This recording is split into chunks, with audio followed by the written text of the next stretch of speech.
Delightful, delightful. Louis, we have a couple of wonderful guests on tonight. Hugh Dancy from the new Downton Abbey movie is going to be here tonight.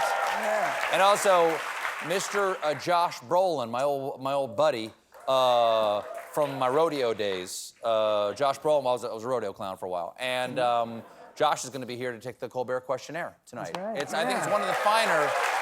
I think it's one of the finer Colbert questionnaires we've ever done. Now, you also have some special guests tonight. Tell everybody who is sitting in with the band tonight, please, sir. Oh, my gosh, I do. We've got, again, joining us, Mr. Javon Pennicott. Javon, good to see you. I hope you had fun last night. It was good for us. And who's this young lady on the guitar right here? Oh, my gosh, joining us from David Byrne's American Utopia, we've got Angie Swan on guitar. Thank you, Angie. Woo.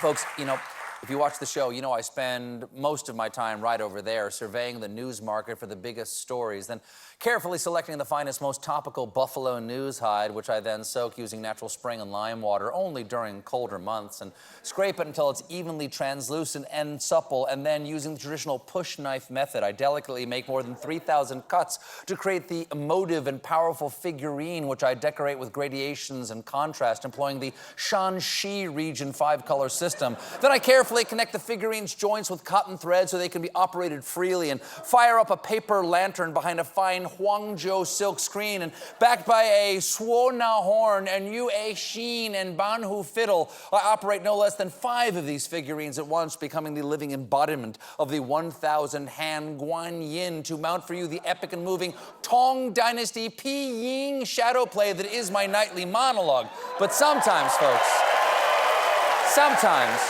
it's craftsmanship. It goes like that, like that. Sometimes, folks, I am pecked awake by a dirty seagull on the intracoastal waterway while still lying on the back of a manatee who rescued me from some arms dealers I double-crossed off the coast of Cape Fear, and who then dumps me on an abandoned wharf where I slipped their dirty sock off a severed foot I fished out of a storm drain and slapped googly eyes on it made from 2 Mentos I pried out of the mouth of a mangy coyote. Then I fashioned a kazoo out of a pocket comb I stole from a fisherman and the wax paper from his meatball sub to honk out a dirge while yammering a tone poem about the demons infesting my beard in the unbalanced manic sock puppet show of news that is my segment. Meanwhile. It's a palliative care. In some levels, it's a palliative care. Meanwhile. A new company is turning urine into beer in Singapore. Seems like a waste considering the beer is going to be urine again real fast. The beer is called New Brew and is made out of a liquid which is recycled from sewage. Fun fact, after people drink the sewage beer, their urine is bottled as Natty Light. I don't know. Maybe it's good. On a hot day, I don't know. Meanwhile, Kris Jenner is urging Kendall Jenner to freeze her eggs. Damn straight. We as a nation have to maintain America's strategic reserve of Kardashians. Oh, you're saying, stop being such an alarmist, Steve. We can make do with our present stockpile. Oh, really? You'll be singing a different tune when Australia is Hemsworthing us from one end while Sweden Skarsgårds us from the other. Though, that doesn't sound too bad, really. That doesn't sound too bad.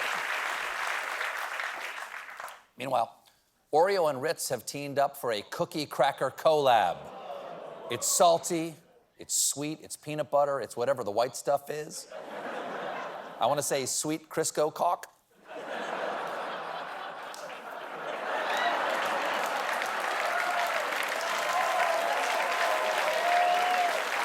Also a fun phrase to yell when you're angry. Sweet Crisco cock, what are you doing?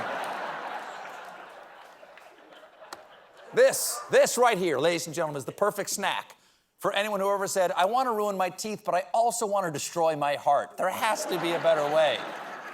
Now, tragically, and I hope you're sitting down, these aren't available for sale.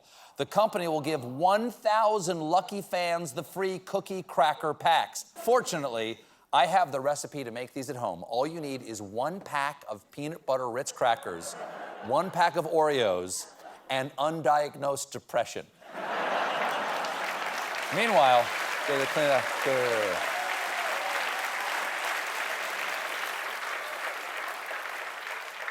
Meanwhile, in Japan, a man spent $15,000 on a high-tech dog costume to fulfill his lifelong dream, which is so realistic, it took 40 days and multiple revisions to create. And he nailed it.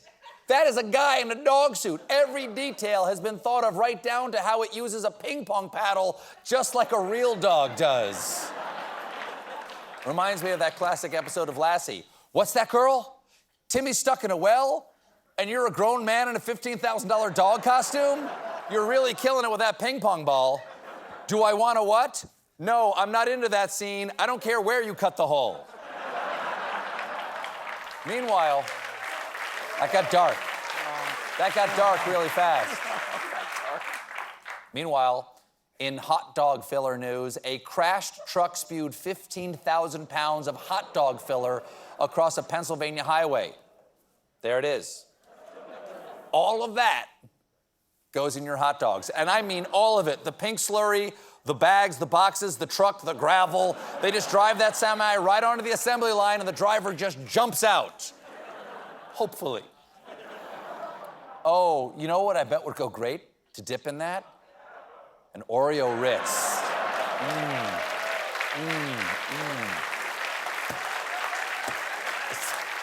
Perfect balance of salty, sweet, and hog-anus.